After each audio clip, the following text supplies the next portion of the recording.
Perhatikan angka di layar ponsel Anda hari ini. 1 dolar Amerika kini setara dengan Rp17.600.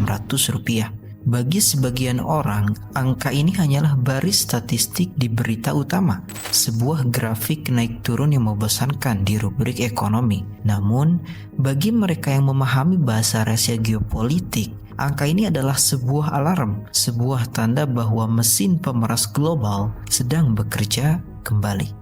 Pernahkah Anda bertanya-tanya mengapa selembar kertas hijau yang dicetak di sebuah benua yang berjarak belasan ribu kilometer dari sini bisa mendikte harga isi piring makan kita hari ini? Mengapa kedaulatan sebuah bangsa besar seolah harus berlutut di hadapan fluktuasi angka digital?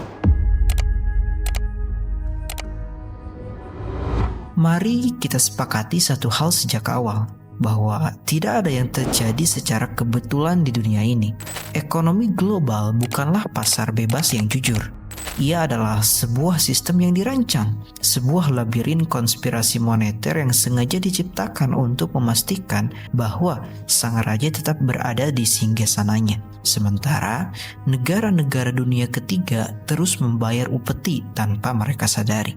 Seperti yang pernah ditulis oleh sejarawan ekonomi Adam Tooze dalam studinya tentang kehancuran finansial, mengatakan bahwa uang bukanlah sekadar alat tukar netral, ia adalah instrumen kekuasaan mentah yang paling mematikan. Hari ini, kita akan melangkah mundur, menembus kabut waktu, melintasi dekade-dekade penuh darah, pengkhianatan, dan kesepakatan di ruang gelap. Kita akan melihat bagaimana tirani dolar dibangun di atas fondasi egoisme ekstrim tahun 1971. Bagaimana sebuah negara rela menghancurkan ekonomi global demi menyelamatkan dirinya sendiri pada tahun 1979. Hingga bagaimana jalur pipa minyak dan selat-selat mati seperti Hormuz di tahun 2026 ini selalu dipelihara sebagai pemicu krisis yang abadi. Selamat datang di Arsip Kelam.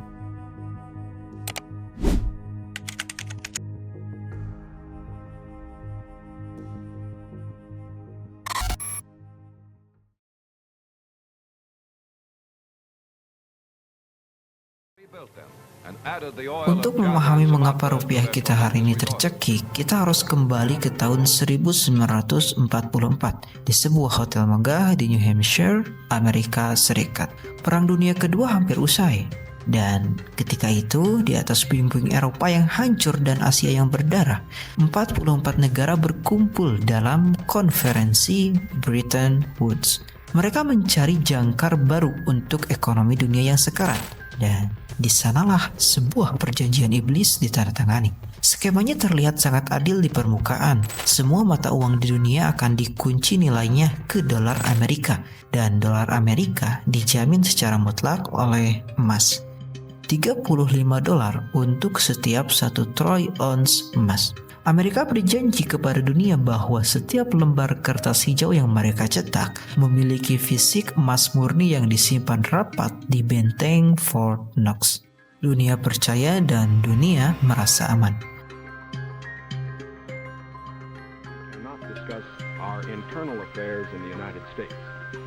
Namun, sebuah imperium tidak pernah bermain dengan jujur. Hanya dalam waktu 2 dekade, Amerika Serikat terseret ke dalam Perang Vietnam, sebuah perang tanpa akhir yang membakar habis uang mereka. Untuk membiayai ambisinya, Washington mulai melakukan dosa terbesar dalam dunia moneter. Mereka mencetak dolar jauh lebih banyak daripada jumlah emas yang mereka miliki, dan negara-negara Eropa mulai mencium bau busuk ini. Prancis di bawah Jenderal Charles de Gaulle menyadari bahwa Amerika sedang membius dunia dengan kertas kosong. Pada tahun 1965, Charles de Gaulle mengirim kapal perang Prancis melintasi Atlantik, bukan untuk menyerang, melainkan untuk membawa pulang emas mereka dari Fort Knox dan menukarkannya dengan tumpukan dolar yang mulai kehilangan harga diri. Panik mulai menjalar di koridor Gedung Putih, dan jika semua negara melakukan hal yang sama, Amerika akan bangkrut dalam hitungan hari.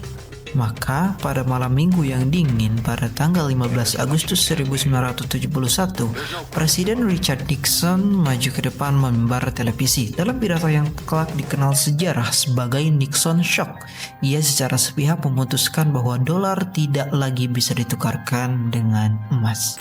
Secara legal, Amerika telah melakukan one prestasi terbesar dalam sejarah peradaban manusia. Mereka menipu seluruh dunia. Sejak detik itu, dolar berubah dari sebuah janji suci menjadi sebuah kepercayaan kosong. Uang fiat murni yang nilainya hanya dijaga oleh kekuatan militer dan senjata. Ekonom ternama Barry Eichengreen Green dalam bukunya Exorbitant Privilege mencatat sebuah realitas yang dingin, bahwa Amerika memiliki hak istimewa yang keterlaluan. Mereka bisa mencetak kertas tanpa nilai untuk membeli kekayaan nyata dari seluruh dunia. Menteri Keuangan Amerika saat itu, John Connally, bahkan melempar kalimat arogan yang membekas hingga hari ini bahwa dolar adalah mata uang kami, tapi ini adalah masalah kalian. Pernahkah Anda berpikir apa yang terjadi setelah dolar kehilangan jangkar emasnya? Ketika nilai sebuah mata uang murni ditentukan oleh ego sang penguasa, maka langkah selanjutnya bukanlah menyelamatkan ekonomi, melainkan mengorbankan negara lain demi bertahan hidup. Dan badai berikutnya sudah bersiap menghantam dunia dalam hitungan tahun.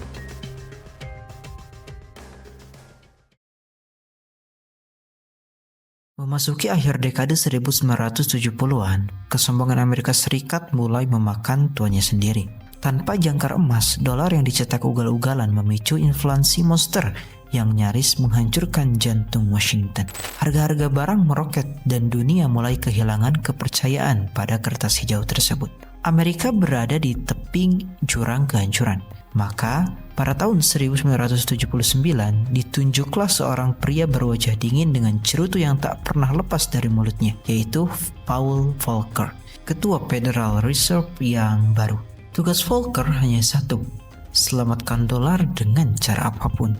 Tidak peduli berapa banyak darah yang harus tumpah di belahan bumi lain. Kebijakan yang ia ambil kelak dicatat dalam sejarah sebagai Volcker Shock. Tanpa ampun, Volcker menaikkan suku bunga Amerika Serikat ke tingkat yang tidak masuk akal, menyentuh angka 20%. Sebuah angka yang dalam dunia makroekonomi setara dengan meledakkan bom nuklir finansial. Logikanya sangat dingin. Ketika suku bunga di Amerika membumbung tinggi, seluruh modal dan uang yang beredar di seluruh dunia seketika tersedot kembali ke bank-bank New York. Investor berebut menyelamatkan uang mereka ke Washington. Lalu, apa yang terjadi pada negara-negara berkembang yang sedang membangun? Mereka tercekik seketika, likuiditas kering, mata uang lokal runtuh, utang-utang luar negeri yang awalnya terasa murah tiba-tiba membengkak ratusan persen hanya dalam semalam karena nilai dolar yang menguat secara brutal. Inilah kengerian yang tersembunyi di balik angka-angka. Dekade 1980-an berubah menjadi The Lost Decade. Dekade yang hilang bagi Amerika Latin dan sebagian Asia. Negara-negara seperti Meksiko, Brazil, hingga Argentina bangkrut total. Kelaparan merebak, pabrik-pabrik tutup, dan jutaan orang kehilangan pekerjaan dalam hitungan bulan. Mereka tidak sedang dilanda perang fisik, namun ekonomi mereka luluh lantang. Seorang pakar ekonomi politik, Naomi Klein, dalam bukunya The Shock Doctrine menggambarkan metode kejam ini dengan sangat akurat. Menggunakan krisis finansial sebagai terapi kejut untuk memporak-porandakan sebuah negara, memaksa mereka menjual aset-aset nasionalnya dengan harga murah kepada para korporasi global. Ketika negara-negara itu sekarat, barulah lembaga monster internasional datang seperti pahlawan. Padahal mereka adalah burung nazar yang siap mencabik-cabik sisa kedaulatan ekonomi negara yang tak berdaya. Dan skenario mengerikan tahun 1979 itu kini sedang diputar ulang di hadapan mata kita. Ketika Bank Sentral Amerika kembali menaikkan suku bunga demi meredam inflasi domestik mereka, mata uang negara berkembang kembali menjadi tumbalnya. Itulah alasan mengapa hari ini angka 17.600 itu terpampang di layar Anda. Itu bukanlah angka statistik yang wajar. Itu adalah tanda bahwa leher ekonomi kita sedang ditarik oleh tali jerat yang sama yang diciptakan Paul Volcker puluhan tahun lalu. Namun konspirasi itu belum selesai.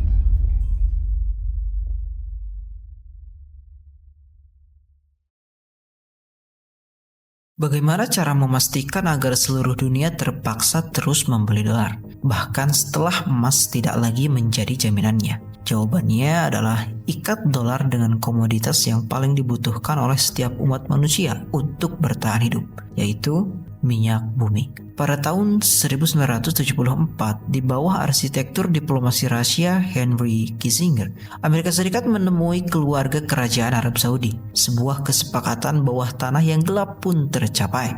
Washington berjanji akan memberikan perlindungan militer mutlak kepada dinasti Saud. Imbalannya, Arab Saudi wajib menjual seluruh minyak mereka hanya dalam mata uang dolar Amerika Serikat. Skenario inilah yang melahirkan monster baru bernama petrodolar. Sejak detik itu, jika ada negara di bumi ini yang ingin menyalakan listrik di rumah mereka atau menggerakkan mesin pabrik mereka tidak punya pilihan lain. Mereka harus membeli dolar terlebih dahulu untuk ditukarkan dengan minyak.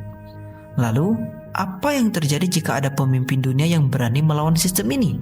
Sejarah mencatat, takdir mereka berakhir tragis di dalam lubang tanah atau di ujung tali gantungan. Ketika Saddam Hussein memutuskan untuk menjual minyak Iran menggunakan euro pada tahun 2000, negaranya diinvasi atas nama senjata pemusnah massal yang tak pernah ada. Ketika Muammar Gaddafi merencanakan dinar emas Pan-Afrika untuk menantang hegemomi dolar pada tahun 2011, ia digulingkan dan tewas di jalanan Libya. Petrodolar tidak boleh disentuh, ia adalah garis merah yang dijaga dengan moncong senjata. Namun, waktu terus berjalan dan roda sejarah tidak pernah berhenti berputar.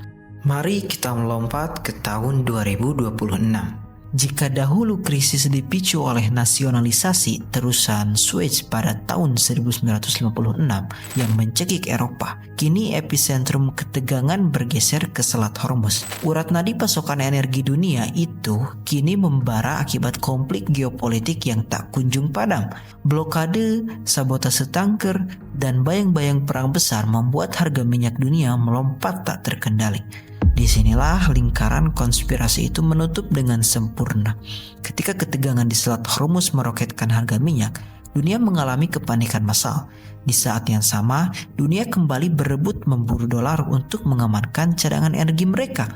Akibatnya, dolar kembali menguat secara brutal terhadap mata uang lainnya. Ini adalah sebuah paradoks yang mengerikan. Krisis yang terjadi di belahan dunia lain justru menjadi bahan bakar yang memperkuat sang tirani dolar di seberang samudera. William Engdahl dalam buku investigasi klasiknya A Century of War menuliskan sebuah kebenaran yang pahit, bahwa siapapun yang mengontrol energi maka ia akan mengontrol seluruh negara. Namun siapapun yang mengontrol finansial, ia akan mengontrol dunia. Angka rupiah 17.600 yang kita lihat hari ini itu adalah harga yang harus kita bayar karena hidup di dalam sistem global yang dikunci rapat oleh rantai petrodolar. Kita sedang dipaksa membiayai perang dan ketegangan geopolitik orang lain melalui pelemahan daya beli di dompet kita sendiri. Pada akhirnya, sejarah selalu ditulis oleh para pemenang, namun dampaknya harus dipikul oleh pundak-pundak rakyat yang tak berdaya. Dari Bretton Woods tahun 1944 ke meja pidato Richard Nixon tahun 1971 hingga ketegangan di Selat Hormuz pada tahun 2026 ini, kita perlahan menyadari sebuah kenyataan yang jauh lebih pahit.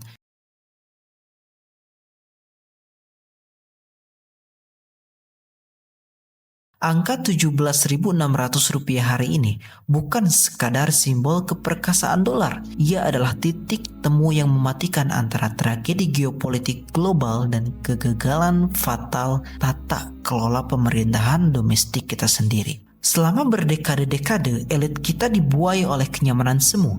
Mereka gagal membangun benteng ekonomi yang mandiri, membiarkan industri hulu rapuh, dan memelihara ketergantungan akut pada utang serta barang impor. Ketika badai moneter Washington menghantam dan jalur minyak dunia membara, pemerintahan domestik hanya bisa gagap berlindung di balik retorika bahwa kondisi global tak menentu untuk menutupi ketidakmampuan mereka dalam melindungi dompet rakyatnya sendiri. Seperti yang pernah ditulis dengan tajam oleh pemikir ekonomi politik Susan Frank dalam teorinya tentang kekuasaan struktural, mengatakan kelemahan terbesar sebuah negara berkembang bukanlah karena mereka miskin, melainkan karena elit domestiknya menolak untuk paham bagaimana sistem global memeras mereka sampai semuanya terlambat. Setiap kali nilai mata uang kita melemah, di sanalah tragedi kemanusiaan terjadi. Harga pangan meroket, usaha-usaha kecil bertumbangan, dan masa depan satu generasi perlahan dikorbankan. Kita sedang dipaksa membayar harga dari dua ketidakpedulian sekaligus. Yang pertama, keserakahan imperium global di luar sana, dan yang kedua, ketidakkompetenan penguasa di dalam negeri yang gagal mengantisipasinya. Kita seringkali disibukkan oleh perdebatan politik picisan di permukaan, saling menyalahkan di ruang publik tanpa pernah berani menengadah ke atas. Melihat bagaimana kelemahan internal kita sengaja dipelihara agar sangkar geopolitik global ini bisa mengurung kita selamanya. Melihat bagaimana kelemahan internal kita sengaja dipelihara agar sangkar geopolitik global ini bisa mengurung kita selamanya. Kini, pertanyaan retorisnya kembali kepada kita. Sampai kapan kita akan terus menyandarkan nasib bangsa pada sistem luar yang kejam dan sistem dalam yang rapuh? Ketika roda keserakahan global ini berputar semakin cepat, apakah kita akan terus menjadi tumbal yang pasrah akibat kelalaian para pemimpin kita sendiri? Sejarah tidak pernah berbohong, dan hari ini ia memberikan alarmnya dengan sangat keras melalui angka di layar Anda. Pilihan untuk terjaga ada di tangan Anda. Terima kasih telah berani melihat ke dalam kegelapan. Sampai jumpa di arsip kelam berikutnya.